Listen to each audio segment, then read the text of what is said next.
unconditional love.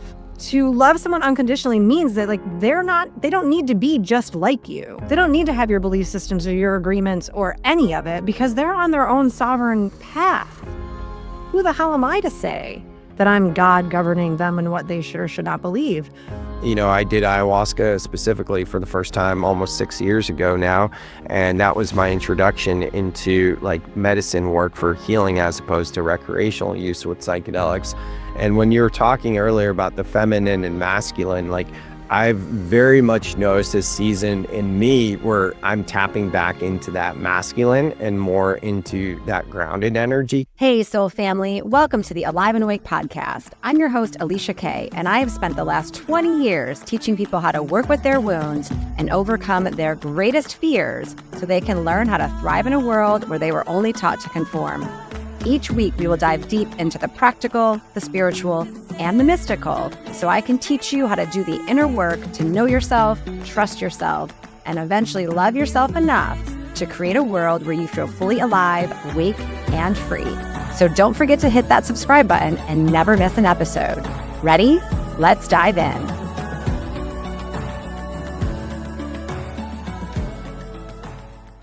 All right, this is going to be a fun podcast. Alicia Kay, Sam Kabert, here we are putting it in a pot, mixing it together with a bunch of different topics. We're putting it on both our podcasts. Alicia, this is a new one for me. I think it's a new one for you too. What are you thinking? It is. It feels like I'm not in quite the leadership role. I'm not quite in the guest role. So we're just going to roll with it and see how it goes. Yeah, I love this idea. I reached out to you about a month ago. It was I have a few topics and I'd like to do it just having a conversation, because a lot of times with podcasts, these are just conversations, but there is someone always guiding. So I already feel myself right now, guiding the conversation. So you're right. It's am I leading and I'm following? Which is it? So I'm going to stop talking now and just see what's coming up for you.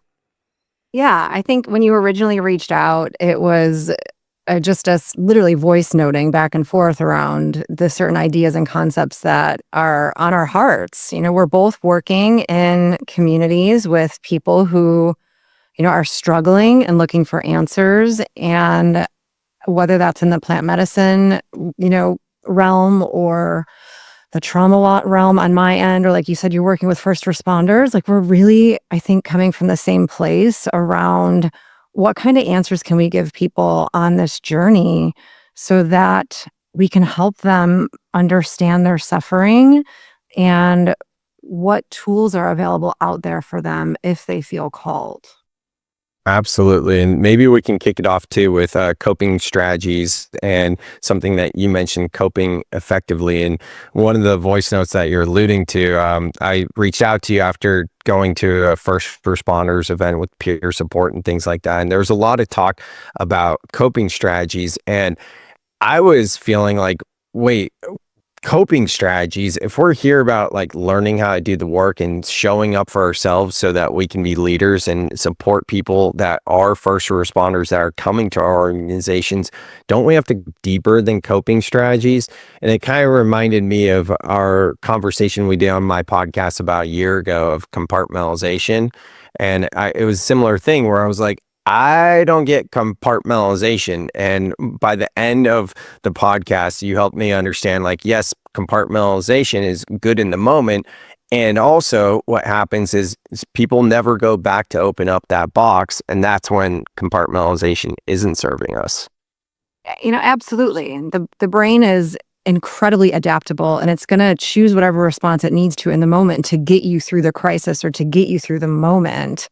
But the problem is, as you know and I know, the sensations and the feelings and all of that stay stuck in the nervous system, which causes the distress and the discomfort and the dis-ease, and all of the symptoms come back later. And what people aren't understanding is that the things that you're experiencing in your body today don't have, I'm not going to say they don't have anything to do with what's happening currently in your life, but it's a compilation of all the stress that wasn't dealt with earlier in your life.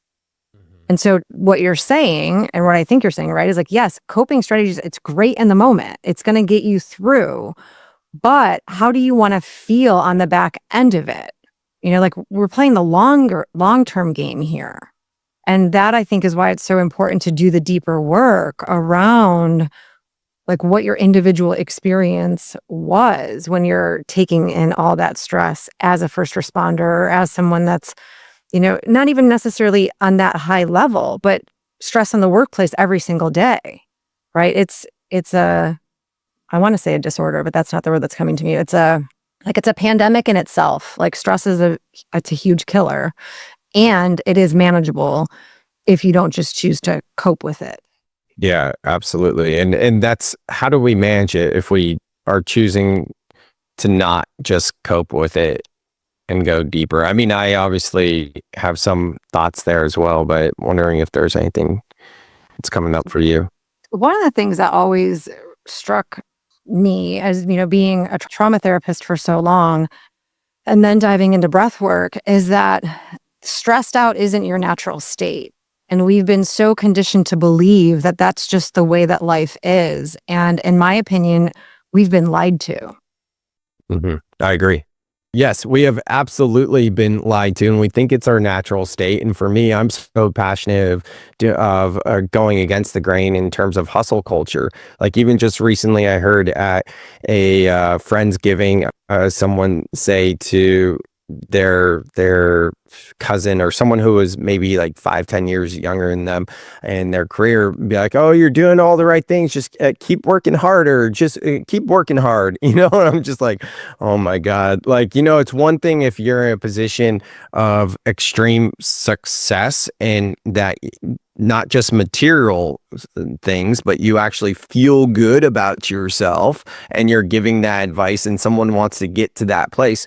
But if you haven't really arrived, quote unquote, to where you want to be, both financially or how you feel within, I don't think giving the advice of working harder is good for anyone. I think it's that's what got me successful in my career, was definitely working smart versus working hard. And then I got the things I wanted to get in my life, and then I realized, oh, it's not about having, it's about being. It's be, do, or it's be, do, have, versus a lot of us are do, have, and then we're like, oh, now it's time to be, right? Yeah, because a lot of people will achieve that goal and then they're like, well, what's next? What's next? What's next? Because they don't know the art of fulfillment and presencing and actually being in your body to enjoy the experiences. And I think as a culture, we're actually moving out of that. Like we're moving into a new wave of energy and how to be and how to exist, because success isn't, in my opinion, what you achieve. It's how you felt when you were achieving it, how happy you were, how fulfilled you were, how present you were, how much joy you had. Like my body will no longer I can't push myself anymore. Like I've had so much burnout in my life, and I'm sure you also have too, that any sense of like pushing or forcing, it's a shutdown for me. It's a no. And I just have gotten to the point where I don't allow myself to do that for some perceived outcome or success. Like it has to feel aligned. It has to feel alive in me. And I think the energy that what you were talking about is, if you're successful and you feel really alive and you're amped up and you love it and you're in joy, that's different than working from a stressed out state, grinding out because of fear, in my opinion, right? Fear of never having enough, fear of not being enough, fear of how other people perceive you, which is still a trauma response, in my opinion. Yeah, and whether it's chasing success or just keeping yourself busy doing, I believe the reason why so many people are just like need to constantly be doing is because they don't feel comfortable being with themselves, with their emotions, their feelings, their thoughts. And they would never say that, one, because they don't even know that. And if that was to be reflected to them, they're not ready to hear that. And they're going to give you a million reasons why that's not true. And it's not, I'm sure you would say it's not our responsibility to tell them that. If anything, it's our responsibility to embody a different kind of way, and then they can start to pick up on it. Going back to what you said as well, like times are changing. It's so true. Like in the past year, maybe 2 years, I've really noticed like how much with many interactions, people are way more open to not just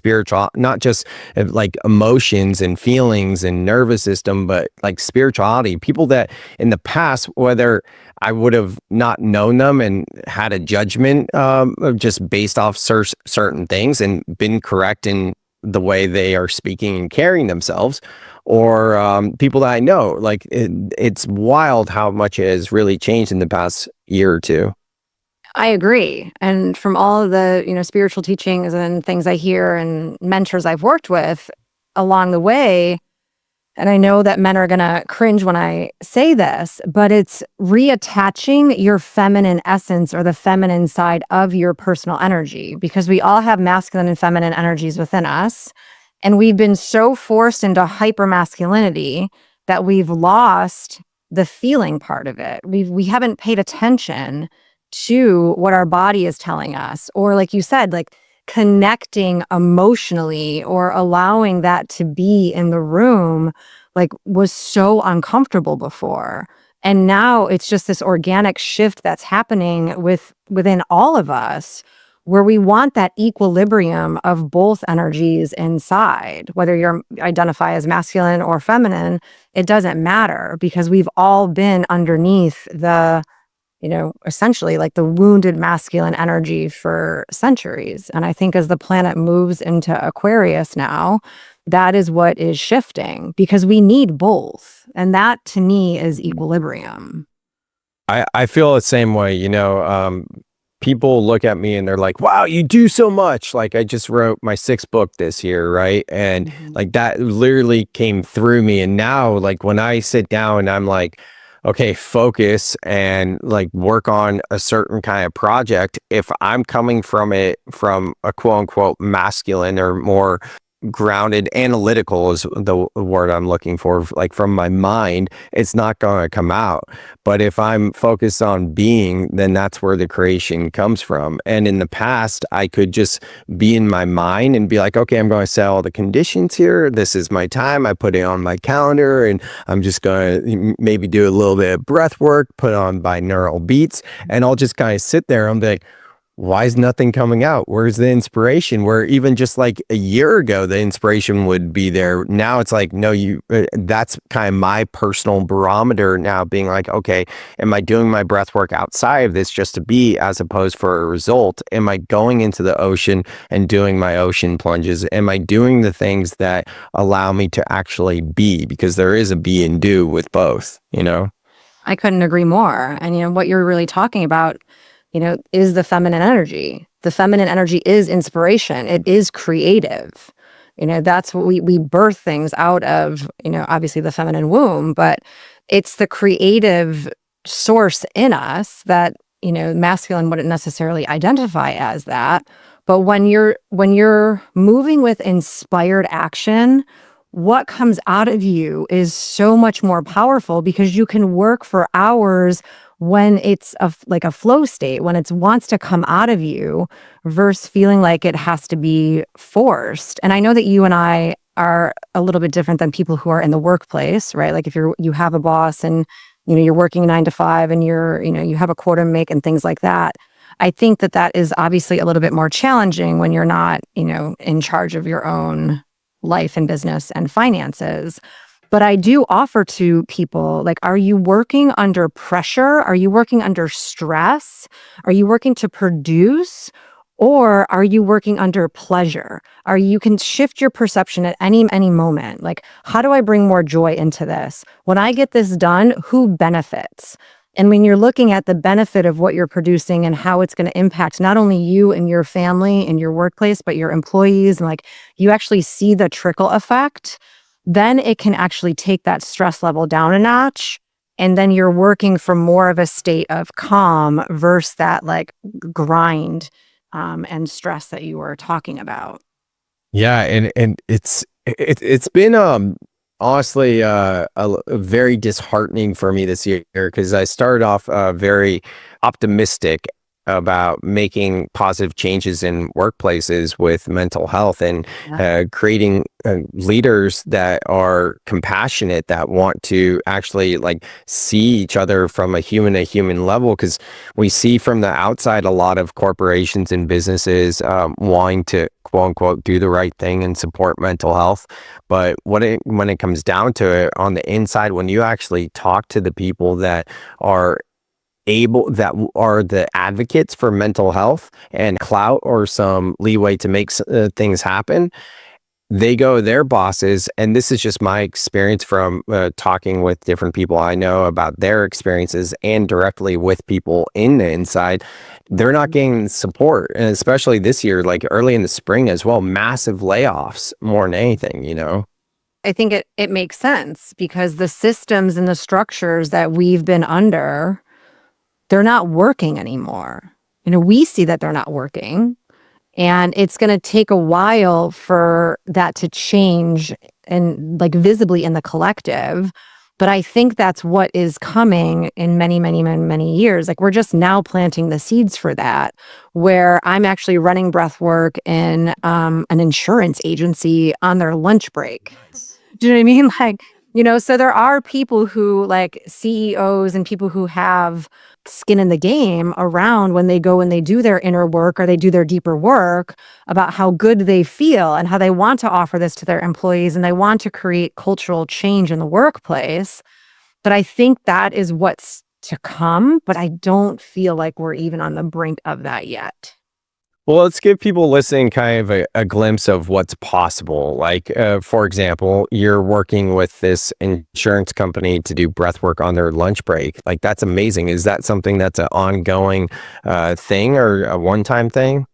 Yeah, so they hired me to come in. She built, it was a company that she inherited from her father that passed away, and she wanted to make it different. It was a very masculine energy in the workplace, and she wanted to make it her own, but she wasn't sure how to do that. And so she decided, I'm going to turn it into a wellness center, essentially, for my employees to be able to go and work out on their lunch break. She has a cold plunge, a sauna, and she's hired me to come in and do breath work once a month. And she hired someone to come in and do yoga once a month for people to just go and get like a reset, and they can, clear out stress, because she sees the benefit of that.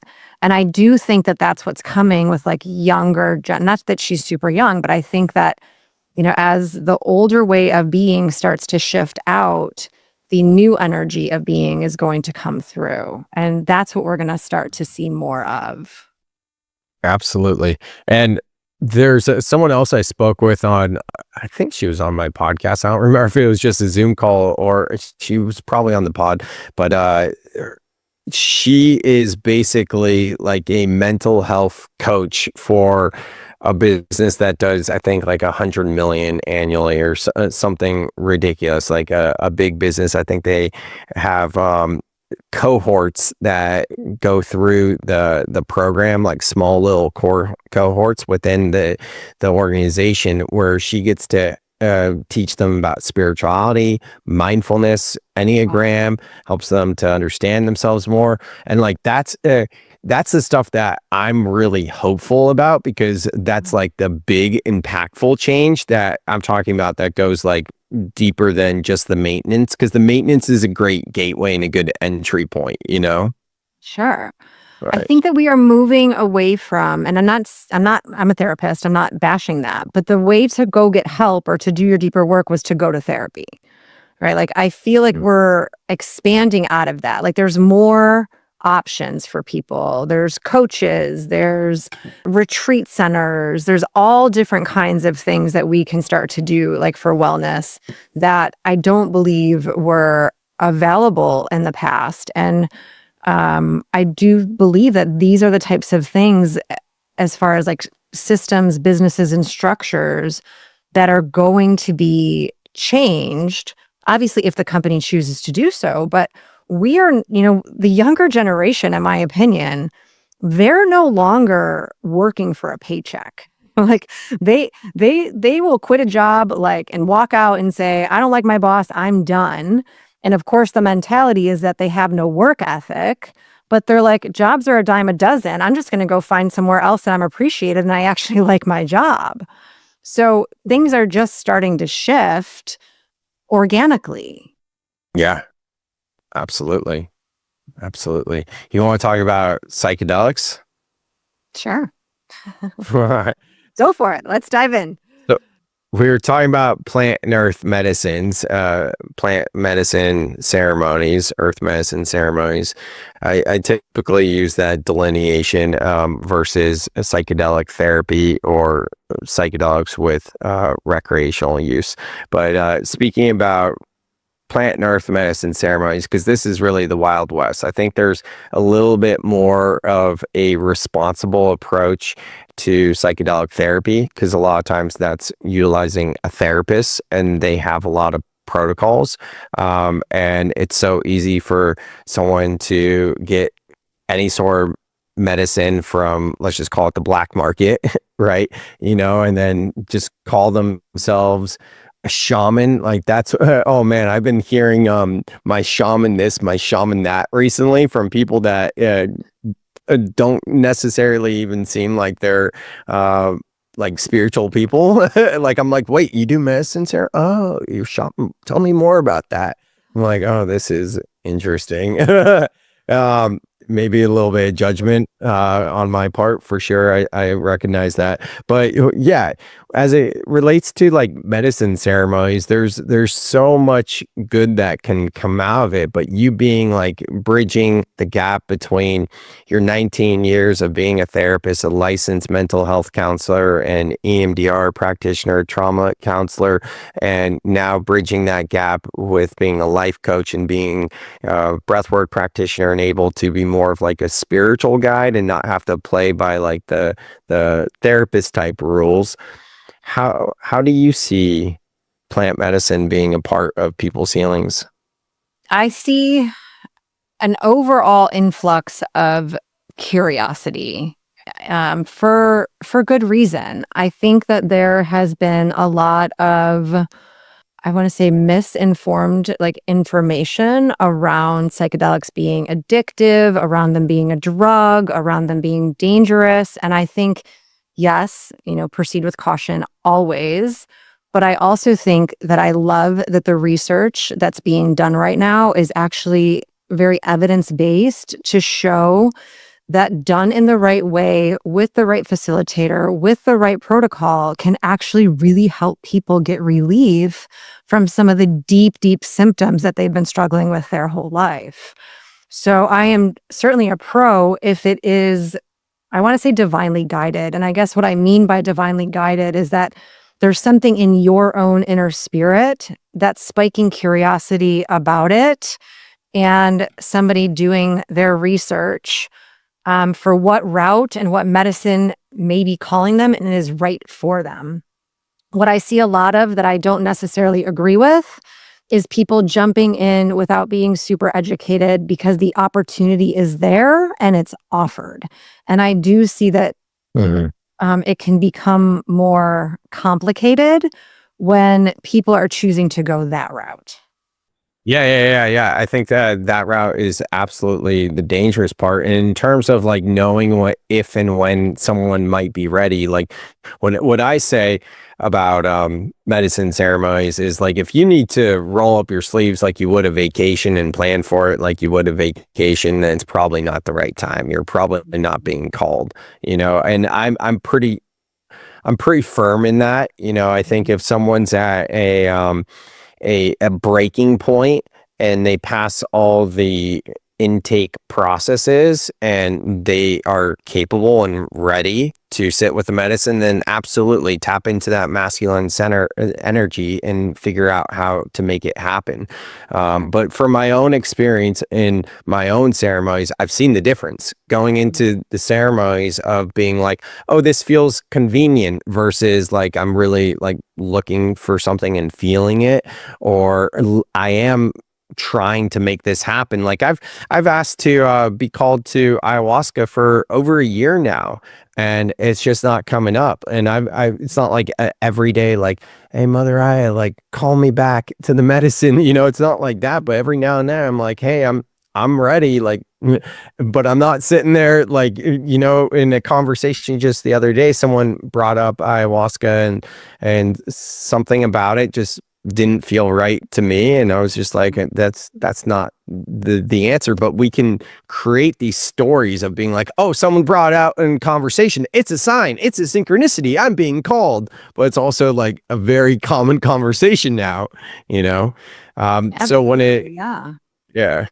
I think right now is a very interesting time because I can see in some of the leaders in this space or just different people I've interacted with who had been working with plant and earth medicines long before me and were kind of like, I was so eager at the time. I did ayahuasca specifically for the first time almost 6 years ago now. And that was my introduction into like medicine work for healing as opposed to recreational use with psychedelics. And when you were talking earlier about the feminine and masculine, like I've very much noticed this season in me where I'm tapping back into that masculine and more into that grounded energy because I went so far on like the feminine, the being and flow and all of that. And not that I put the masculine to the side, it's just like now it's re-emerging. And with that as well, it's really a period of a deeper integration and grounding where like I don't feel called to medicine ceremonies at all. Like even microdosing, I microdosed for the first time in maybe a month or so, a few days ago, and I was like, "Ooh, this doesn't feel right," you know. So that's kind of where I'm at with it. Absolutely. Yeah, I went on a path, full disclosure, where I was, part of the community and thinking, like ego, that I needed to do that in order to connect to spirit more or to make me more spiritual or to turn my spiritual gifts on. And the truth is it actually has been the exact opposite for me, where I feel like all of my spiritual gifts are turning on. And it's not because of the plant medicine route. It's because of the deep work that I am choosing to do with myself and connecting to my guides and like through breath work, meditation, deep journaling, dream analysis, like all the things that are available to us as well, along with the medicine. And so I bought, full disclosure, an ounce of mushrooms last summer, a whole damn ounce. And I was like, I'm going to do these all of 2024. Like, I'm going to, whatever, ego, turn my spiritual gifts on. And whenever I felt like I'm going to do it this weekend or I'm going to drop into ceremony, I can't tell you the resistance that came up in me. It was like, Mhm. no. And every single time I was like, I don't know what it is about the mushrooms. I don't know if it's because where I got them and I don't know how they were, cultivated or the energy that was behind them or whatever. But there was a full body, F no, I don't want to do this. And so maybe like a month ago, I was talking to a friend who actually is a medicine woman. And she's like, well, why don't you sit with the medicine? You still have those. Like she blessed them. She cleansed them. She's like, they're good. They're good to go. Use them whenever you want them. And she's like, why don't you sit with the medicine and connect with your inner child that way and see what spirit has to say about you needing your online course that I'm doing that's coming up. And I was like, okay, yeah, that sounds like a great idea. The day came, I cleansed my whole space, sat down, and I was like, full body no. I'm like, I don't know what it is about these, but like, it's a no for me. And the coolest thing about that story was I ended up giving them away. But that weekend, I woke up from a dream at 2:00 in the morning, and I started journaling about what came up for me in that dream. And I connected with my inner child and I just started crying and sobbing and like really feeling what she went through when she was 12 years old and why she turned to alcohol to cope or to have a good time or to numb. And like, it was a beautiful ceremony that I organically went into just from a dream. And then 2 days later, something happened where I was like, it was just like dropped into my lap of like what I'm supposed to name my online course. So when I do my inner work, like it's almost like I'm learning I don't need the medicine to do that for me, at least for me personally. And like the answers will come to you if you put the intention out there and you want to know them. Like we're always connected to source. We're always connected to spirit. And I think the medicine can be used as a tool for those who feel called in their own way. But for me, it was like, yeah, this isn't my route. My body's telling me no.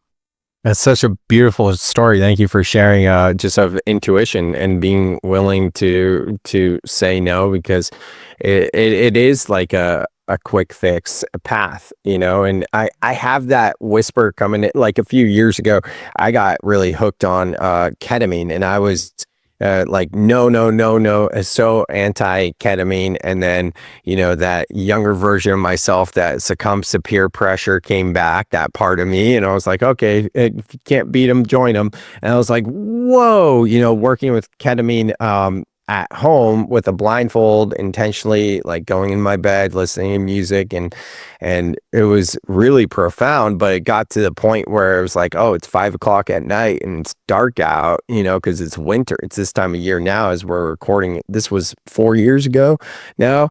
And every now and again, that comes back where it's like, oh, maybe just have some ketamine. Like I was in the steam room this morning, and there was something I was working through. I don't even remember specifically what it was, but similar to you, where it was like either a theme of working through inner child, or what should I name my course? And I was like, oh, maybe I should just get some ketamine. And then I'm like, what the? I'm like, oh, hello. I don't have a name for that part, but maybe I should, because that was definitely a part that was coming through. I was like, nope, nope, nope.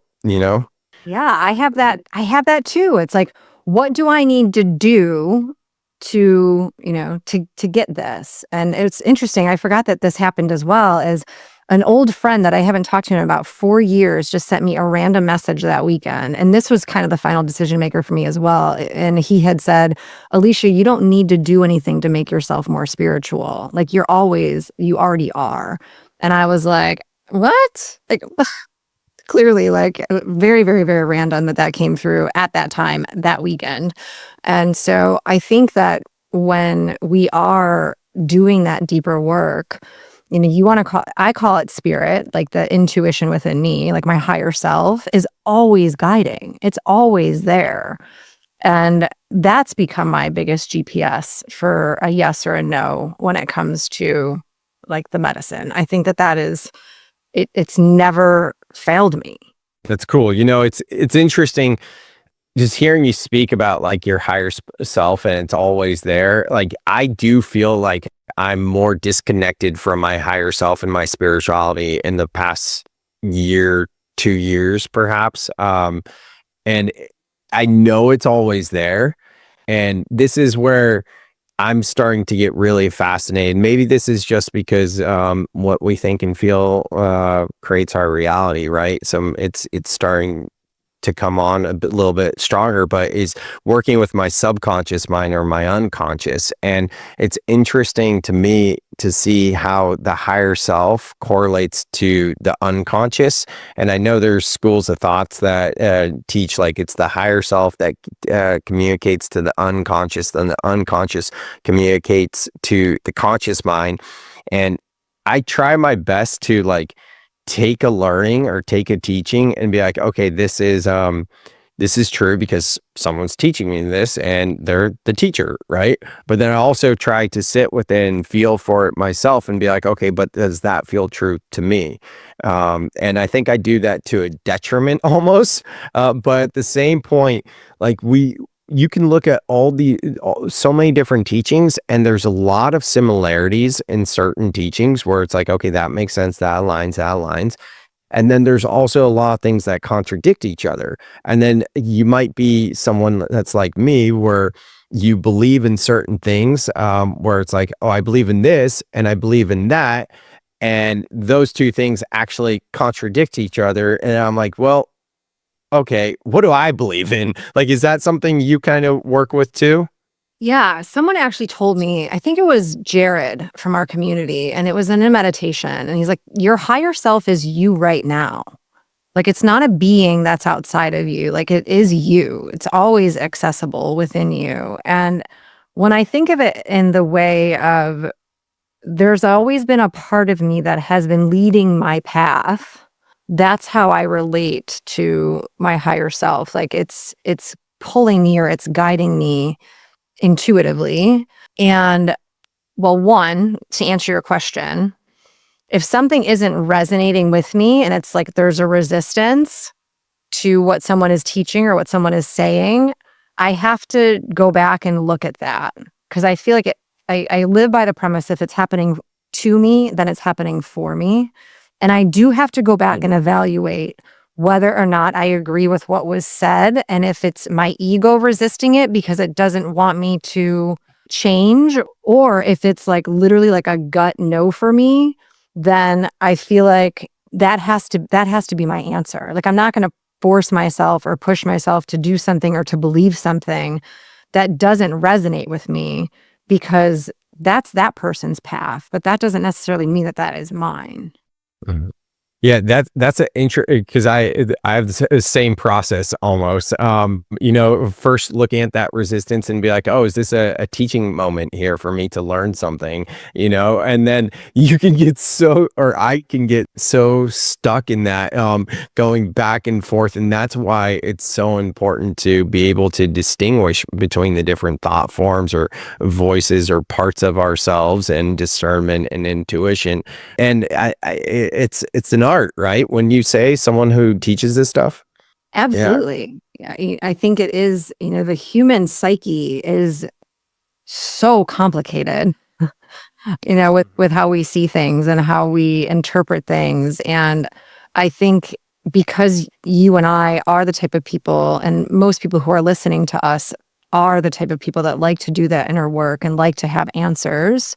But I think where we get in, I don't even want to say trouble, because I don't believe that any path is led like the wrong path. Like we just learn, right? It's like, oh, well, maybe I shouldn't have learned that, or maybe I shouldn't have taken that in, or maybe this isn't where I want to go. And we always have the opportunity to course correct. But I think where things have gone astray is when people take other people's advice or teachings as God, essentially, or like above their own, where they like put that other person on a pedestal and themselves in a hit, and then they don't trust their own guidance or their own inner voice. I think one that, just to bring a real life example to this, and this is for sure me being a little bit vulnerable here, but I recently did an NLP, neuro linguistic programming master practitioner training. It was I remember you from like, oh yeah, we didn't even talk about that. That was from 10 a.m. to 8 p.m. for 14 days with 1 day off, but 7 days of training, 1 day off, 7 days. And I was sitting there being like, oh my God, this is amazing. This is so much fun. And it was incredible. The energy was really high. It was a lot of great lessons, a lot of great new exercises and tools. And I remember being like, if this could be every day of my life, just like learning this stuff, like I would be so happy. And even my language right there, if then I would be. And that's something I'm working on, right? But what's coming up is, and the reason why I say this is vulnerable, because I don't want to seem like I'm bashing something they taught, because I very much loved the training. I thought it was incredible, and I love NLP. Dr. Matt and his team, they're absolutely incredible. One of the things they teach is that the higher self communicates with the unconscious mind, and the unconscious mind communicates with the conscious mind. And something I've been wrestling with for a while, and part of this too is like, I'm sitting here being like, well, why didn't I just ask this question? And the reason is it's just coming up right now, so it's not something I've totally sat with, which is also being vulnerable, because I'm like, well, don't listen to this and take this and run with it, because it's just kind of coming up now. It's thinking out loud. But I've kind of felt like the unconscious, which is the subconscious, is just our intuition. Not just, but like it is the same as intuition, and it is the same as the higher self. I don't really understand the difference between the unconscious or subconscious and the higher self. Like, to me, it seems like it's more one of the same. Yeah. The only thing that I can, I guess, put onto that is I look at the unconscious as like every single life we've ever lived, with all of the experiences that we hold. And That's how I see the higher self. we don't, yes, but we don't have access to all that information all of the time. So we actually have many higher selves. So the way that, Candace, like the way she describes it is like there's an oversoul that is like direct connection to source. And then there's many higher selves or many versions of us living in every dimension and every reality and every single lifetime that we've ever lived, like right now. So like we have multiple higher selves. But we have one obviously that's connected to us for this lifetime, that's then connected to the oversoul that has all the information that's all happening all at once. So I try to see it from a multidimensional perspective. And it's hard to comprehend with just our 3D brain. Yeah. Well, one of the things you said, right? Like we want answers. I was like, fuck yeah, I want answers. Yeah. And at the same time, like I can't even think about how many times, especially after seeing Peter the Wizard, like it's like, well, are you okay with not knowing the answers? And I was like, damn it, acceptance. There it is again. That's been a big theme, has been acceptance versus all the seeking. And that's actually the new intro I made for the Soul Seeker podcast about 11 months ago at the beginning of this year. A couple years ago, I thought about changing the name to Soul Acceptor and then having the logo be with like swords because I thought acceptor sounded like swords or something. But I was like, no, Soul Seeker is just catchy. But I've had the tagline the first year, a journey of self-discovery. Then it was a journey of remembering. And then this year I updated it to a journey of acceptance. And that's such a great, like, just representation of my journey over the past 6 years. Like first seeking, self-discovery, and then, oh, it's about remembering. And then now I'm at this place of like, how much are you willing to accept? Going back to what you're saying with the higher self and the unconscious, another thing that I've been kind of wrestling with, and when I say I'm more disconnected from my higher self these days, and basically I mean like I'm not thinking about this stuff as much. I'm more coming from a grounded point of view, like NLP, neuro-linguistic programming. How am I communicating with myself? How am I communicating with others? I'm not thinking about the nature of reality and human origin story and aliens and all the things. You were out in outer space for a while. I remember that.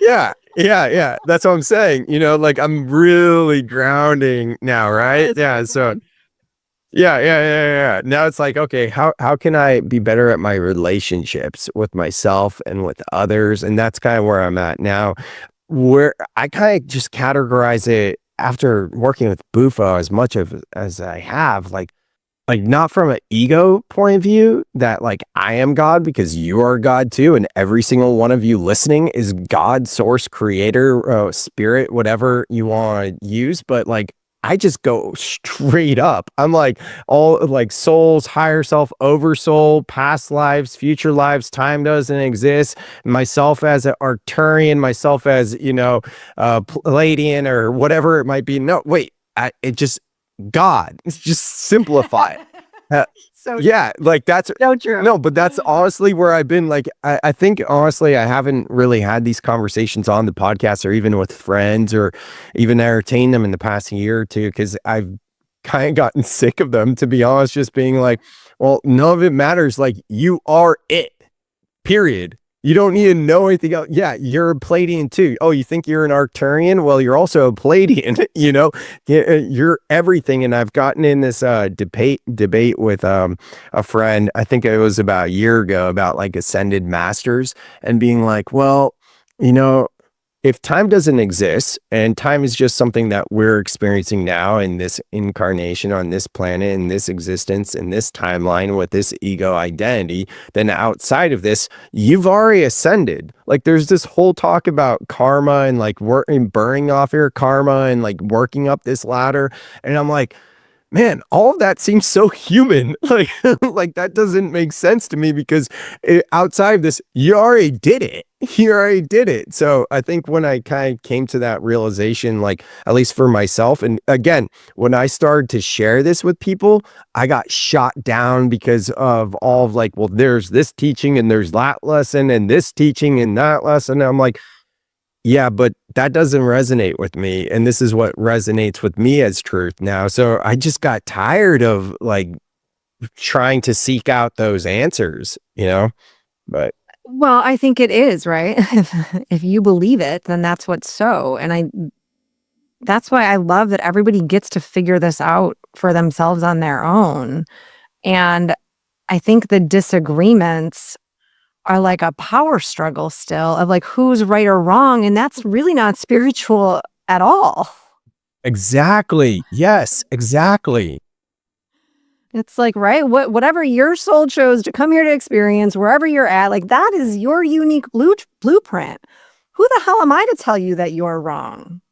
Because And, this and, you spiritual know, teacher said this or that. I'm like, no, I like the more I come back into alignment and I try hard, and I'm certainly not great at it, is like unconditional love, right? Like to love someone unconditionally means that like they don't need to be just like you. They don't need to have your belief systems or your agreements or any of it because they're on their own sovereign path.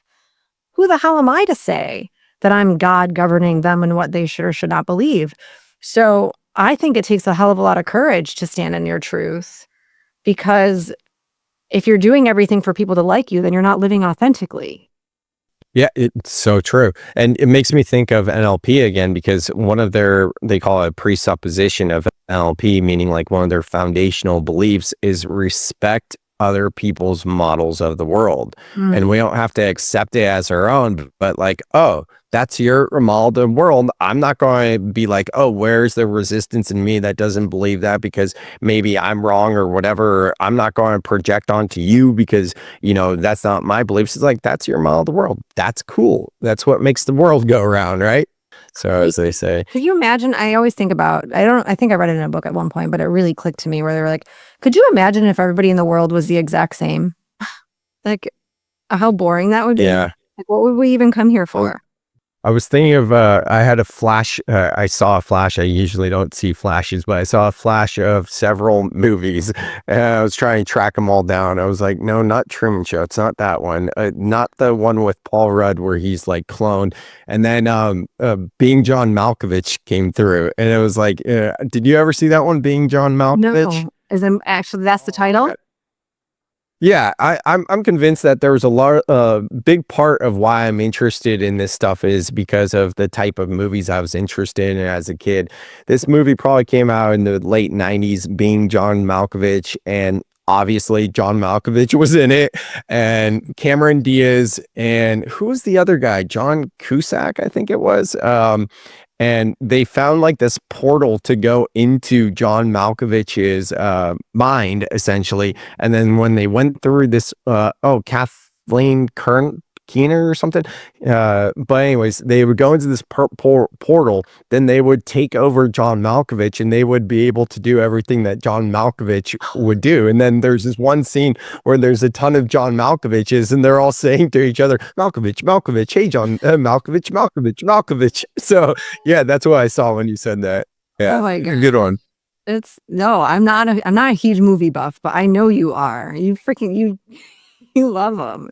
It's great. I love movies. And speaking of synchronicities, when I did this NLP thing, kind of similar to Fit for Service, how you and I met, another fellowship and great group. I joined an Airbnb with two other guys that I didn't know. We had a group text going into it where we were supporting each other with doing like the pre-work and whatever. We never jumped on a phone call, didn't know what each other sound like, looked like, anything at all.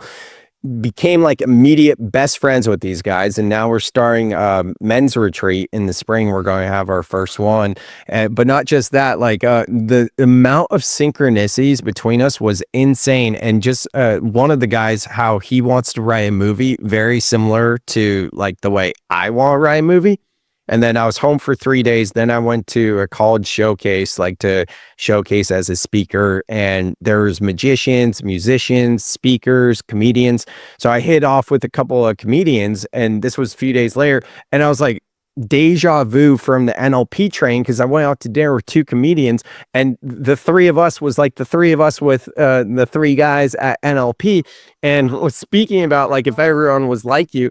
I like when people are like me because it's like we're different but we're alike. I'm trying to get better at relating to people where I don't have anything in common with them, or just kind of like, okay, like I think that's why you and I connect, right? Because Sure. we're alike, but we're also different, and there, it's a real skill where people can connect with people that have like no similarities, and then find those similarities and find ways to connect with them. And that's also part of the reason why I'm like drawn to NLP, because it helps with that as well. So, yeah. Yeah, I'm all about like, I don't know, maybe this is super arrogant to say, and I probably will shove my foot in my mouth after I say it. But like, if the energy isn't aligned, I'm not going to force it. I'm not going to sit there and try to force myself to get to know somebody if I'm feeling like, it's just a no for me.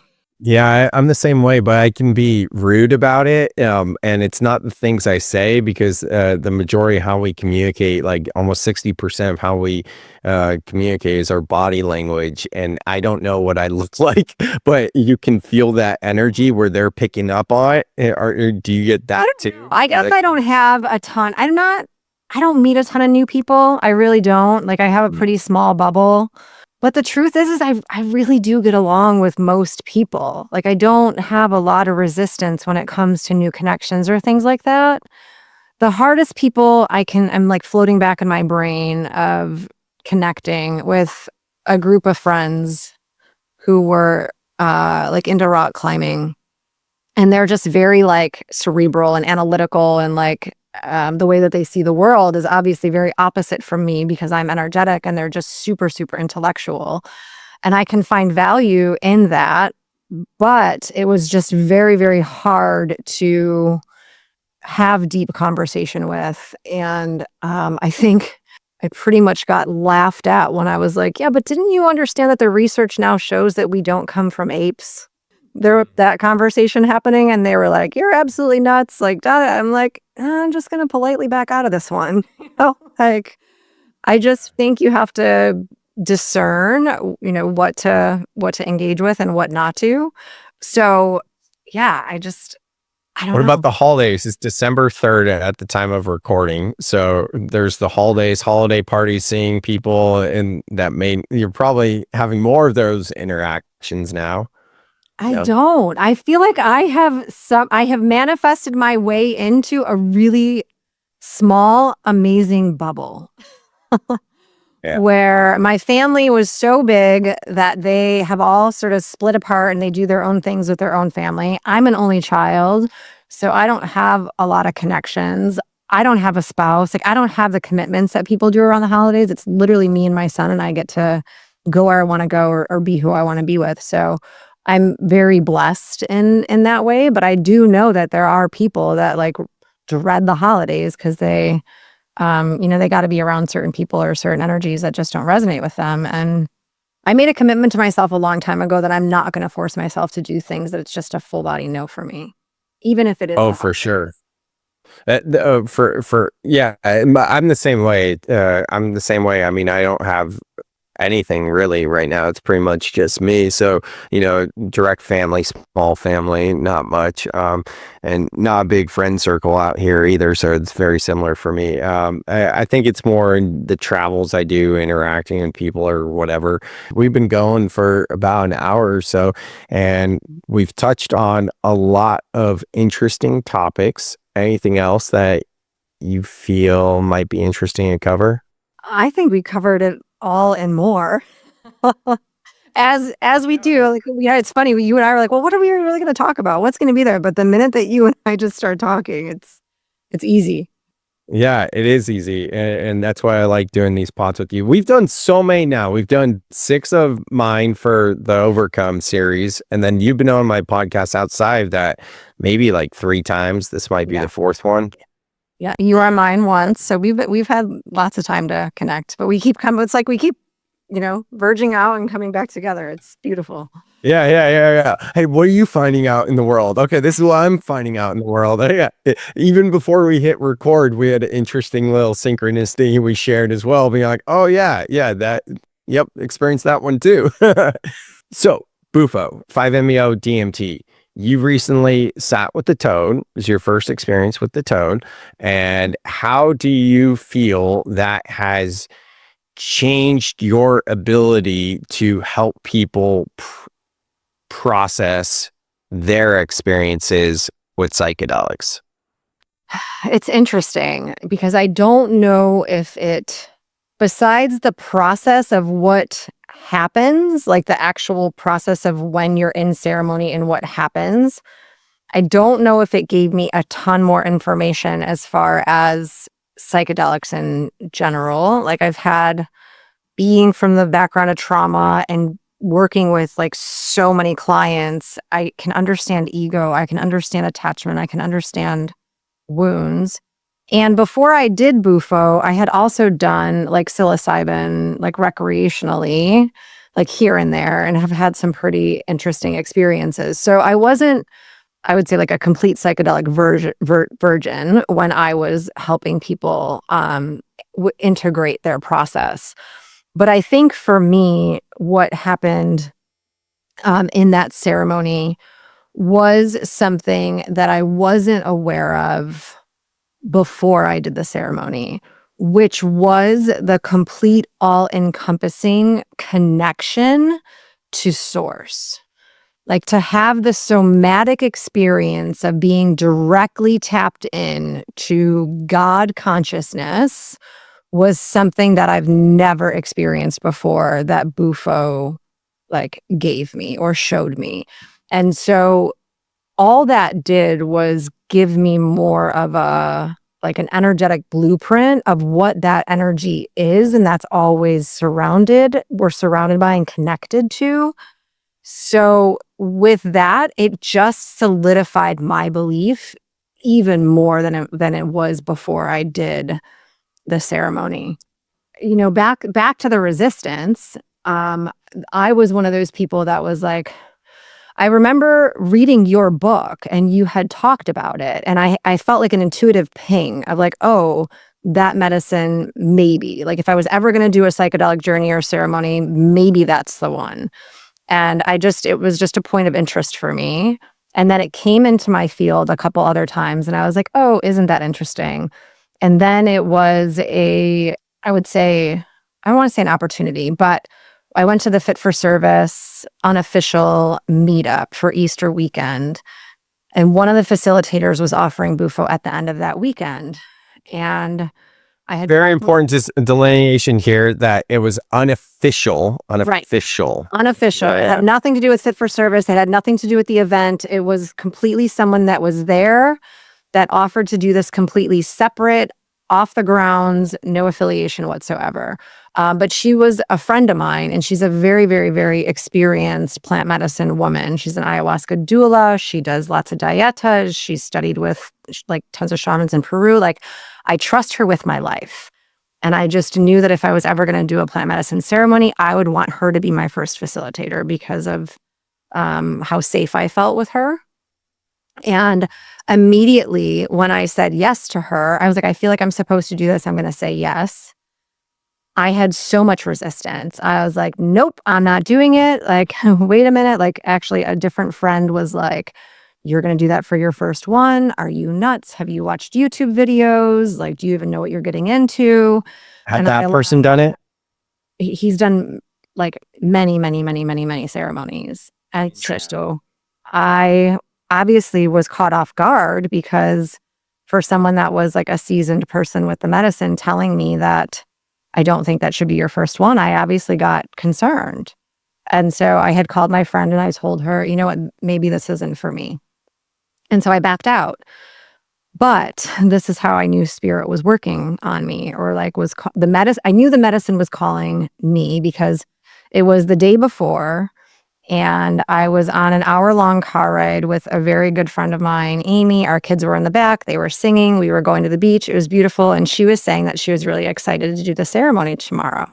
And I was like, really? Why is that? And so she told me the beautiful experience that she had with the medicine and how she was really excited to dive in again because it was such a profound shift for her. And as she's telling her story and everything that was happening with her, my whole body just kept getting goosebumps and lighting up. And like, I really felt like my spirit guides were saying, you need to do this. And so when I just asked, like, I'm supposed to do this, aren't I? My whole body just lit up and I just knew Source was pulling me. And I knew it was supposed to be a yes. And was there some resistance? Sure.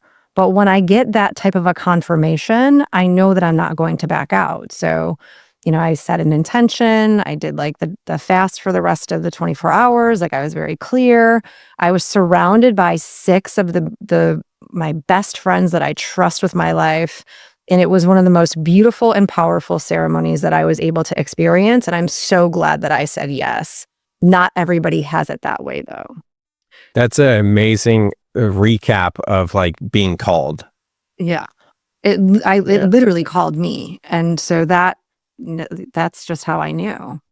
So now with that experience and your 20 years of supporting people and being certified as a therapist, as well as a breathwork practitioner and, a life coach as well, how would you say, and this is not a case-to-case basis, this is just generally speaking, people could integrate Bufo best?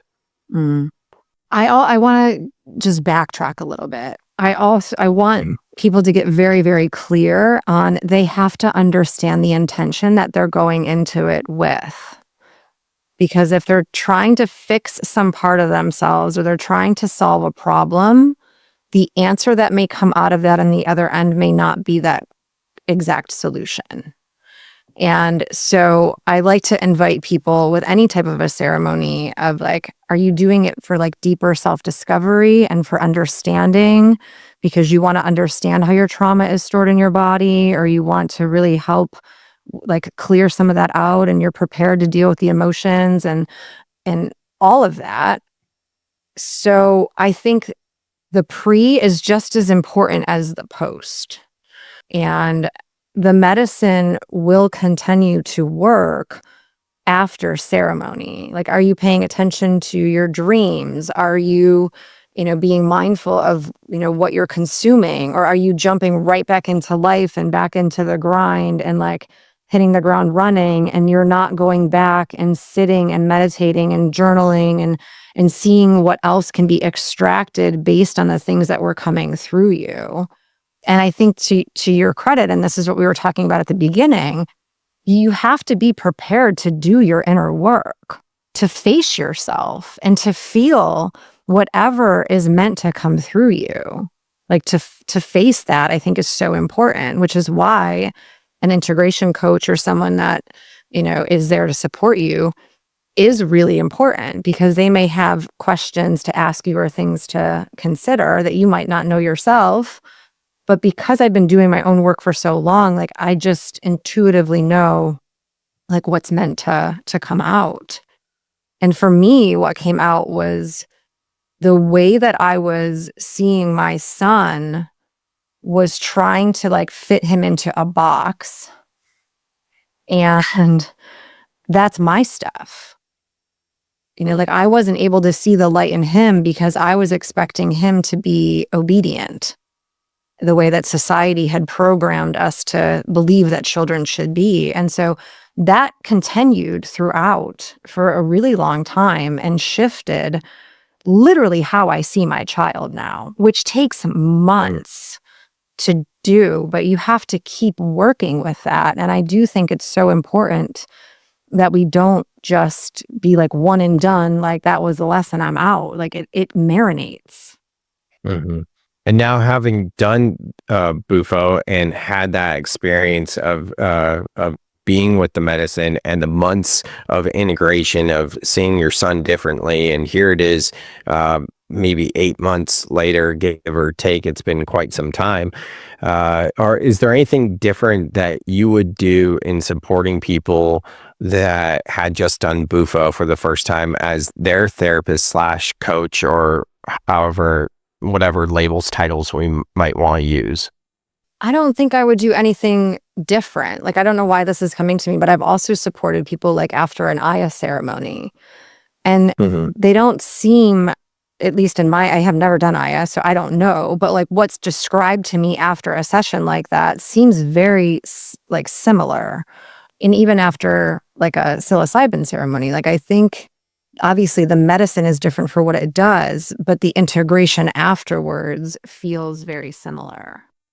Yeah, the reason why I am asking these lines of questions, why, but for the listeners, there's a lot of talk in like psychedelic communities of not wanting to work with someone as an integration coach or guide who hasn't done psychedelics, or not. I shouldn't even say integration guide. Anyone at all that can support them. It's almost like if you have not done what I've done and you haven't tasted what I've tasted, then I can't trust you.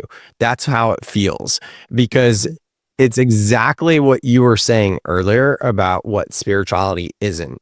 And what spirituality isn't is about drawing a line in the sand and saying, you are different than me and I can't trust you.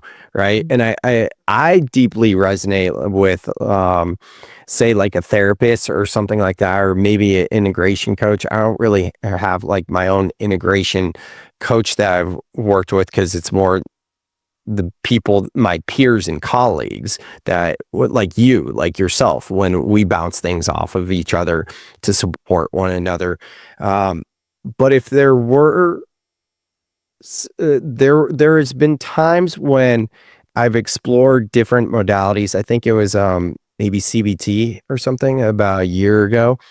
And this woman I was looking at working with was just like discounting psychedelics and medicines and saying everything that's wrong with it. And in my opinion, that's the only time really to not work with someone in terms of your healing if you're working with psychedelics. If they have a viewpoint that is so contradictory to yours, because your worldviews aren't going to be able to mesh in the healing process. You can accept their model of the world where it's like, okay, that's your opinion, but if you're bringing that in this space to support me, that's not going to work. And 100%. I brought Alicia. Yeah, right. And the difference is like you are very well known for being like a master at IFS, internal family systems. And for someone to not want to work with you in integrating any sort of medicine because you haven't done ayahuasca, or at the time haven't done bufo, just doesn't make sense. And I've actually gotten that feedback when I brought you into my course. Somehow it came up with that you didn't do bufo, and majority of people in my program had done bufo. Some they were integrating psychedelics, and a couple it was mushrooms. But there was one person who had a problem with you not doing bufo, and I was like, I think you're missing the point here, and that's kind of why I want to have this conversation now. I'll be like, okay, so now that you've done bufo, do you feel like you can support someone differently? And basically the answer you're giving is no, No, because unlike, I guess bufo, like that was one time. I have thousands and thousands of hours working with people on an individual level, analyzing their psyche and their unconscious traumas and feelings and beliefs. And the only thing I would say that I'm not super well versed in would be how spirit speaks in like symbols, right? Like if you were to say like, this symbol came up in my ceremony, I wouldn't be able to say, this is what spirit's trying to communicate to you. But what I do know, because I have enough spiritual awareness, is that spirit speaks to you in the way that spirit knows you're going to be able to interpret that. So I help people interpret what spirit's trying to tell them, not based on some book or some other ceremony. I help them navigate their own individual journey for what they need to understand with what's being communicated through the medicine to them. And that's beautiful. And I think the worst kind of coaches out there are saying, hey, this is what it is. Let me just tell you what it is for you, because they're just projecting from their model of the world, their lens. So, yeah, I couldn't agree more with that, because what we really want to do is guide these people to find those answers for themselves. So thank you. And I think that's incredible. It's a really important point, because if you were to have a different approach to psychedelics and being like, no, I don't believe in psychedelic healing, I don't believe in plant medicine, and you hadn't done bufo or mushrooms, and that was your viewpoint, then absolutely no, you'd have no business supporting someone that is trying to integrate some sort of plant earth medicine ceremony. That's a different story. Yeah. I mean, I believe in sovereignty. It's like self-governing. I've had clients that come in and randomly are like, oh, I started microdosing on mushrooms. I'm feeling like this, and this. And I'm like, oh, okay, well, that's your choice. I mean, like, whatever you do outside a session, I'm here to help you understand yourself better. That's my ultimate goal. I don't have an agenda. I want you to know you. And that's the agenda, right? If you were to have one. Yeah. Yes, I do have an agenda. Know thyself. Yeah, exactly. My agenda is for you to be able to not need me, Exactly. Yeah. I'm like, hallelujah. Yes. Yeah. And that is the difficult part of being in this space, but because we do have a job and it's a livelihood as well, right? And that's at least for me, like I look at that and being like, I'm never going to I want someone to not have to work with me, right? Versus them keep coming back because that's not working. And then that's where my own fears and scarcities come in, because I'm like, oh man, that means I need to be prospecting. I need to be marketing. And my previous business of selling swag, branded merchandise, so much easier. People were always buying goods, but that didn't resonate because of consumerism and materialism anymore. And I was like, I don't want to be a part of that game. I want to be a part of something more.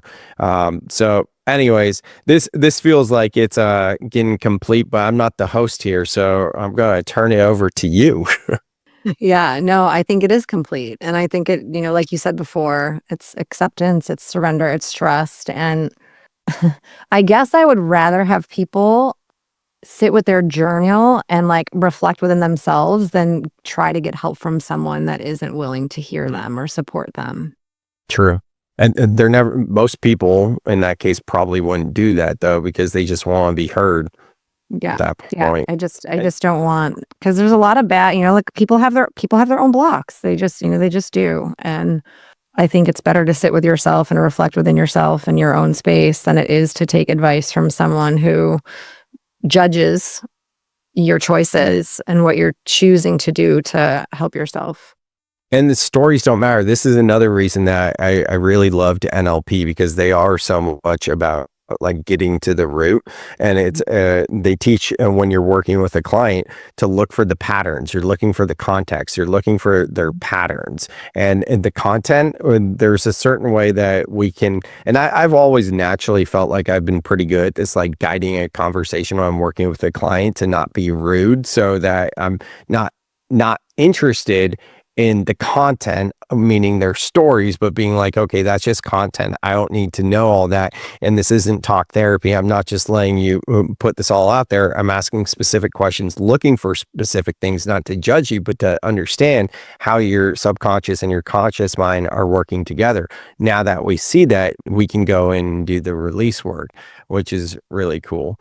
But anyways, yeah, this feels complete. So thank you for being down. As always, it's fun to do these podcasts with you, Alicia. And yeah, that's about it on my end. Yeah, this was great. Thanks, Sam. Cool. Thank you guys for listening.